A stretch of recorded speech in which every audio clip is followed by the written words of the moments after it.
Hello? Hello? Pam, pam, pam, pam, pam, pam. Allô? Allô, Poutine? Allô? Allô, Macron? Allô? Allô, Netanyahu? Allô? Allô? Allô, ONU? Allô? Allô, Conseil de sécurité? Allô? Allô? Tribunal pénal international? Allô? Allô, OTAN? Allô? Ok. Nous sommes déjà réunis. Nous sommes dans notre vidéoconférence. Bonjour, bonjour, bonjour. Je me présente. Je m'appelle Seigneur Géné. Je suis nommé par Dieu pour être le Seigneur tant attendu par les Juifs, le Messie tant attendu par les Juifs.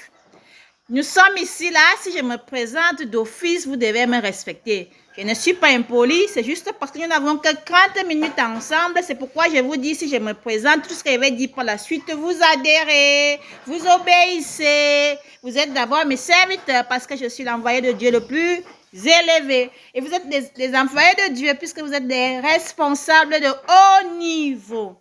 Alors, voilà ce que je vais vous dire aujourd'hui. Poutine, si vraiment, là où tu es là, quelqu'un entre et il permet que la vérité s'installe au milieu de nous et tu découvres quelle est la véritable volonté de Dieu. Est-ce que tu vas obéir?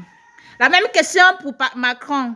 La même question pour les responsables du Conseil de sécurité. Si actuellement je vous dis voici la vraie volonté de Dieu, c'est-à-dire pas d'à peu près, la volonté parfaite de Dieu. Faites comme ça par rapport à la guerre de Ukraine-Russie. Est-ce que vous êtes prêts à observer cela? Le vote, votons, 0. C'est le vote qui gâte le monde. La voix du peuple, c'est la voix du Seigneur.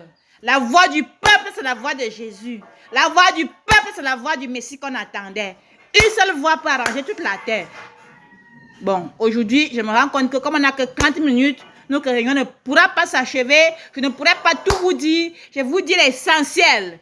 L'un des maillons les plus importants pour résoudre les problèmes du monde, c'est de résoudre d'abord les problèmes dans les foyers. Les femmes sont trop écrasées. Il est vrai que c'est Dieu qui leur a donné le pouvoir, mais je voudrais vous dire qu'avec le retour du Seigneur, la femme devait patienter avant d'atteindre aussi la perfection pour pouvoir prendre la parole.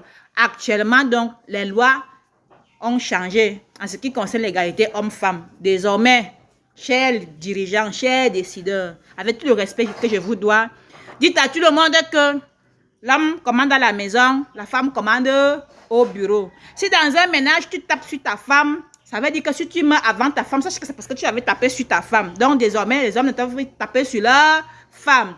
Ensuite, quand tu pars au travail avec ta voiture, même quand tu voyages, si tu ne rationnes pas la maison, au poste de police le plus proche, on doit te siffler et tu dois payer là-bas. Que tu aies les pièces ou pas, tu dois payer. Ça veut dire que le jour que le gendarme te menace, sache que tu n'as pas rationné à la maison. En ce qui concerne les hommes, l'homme a toujours raison.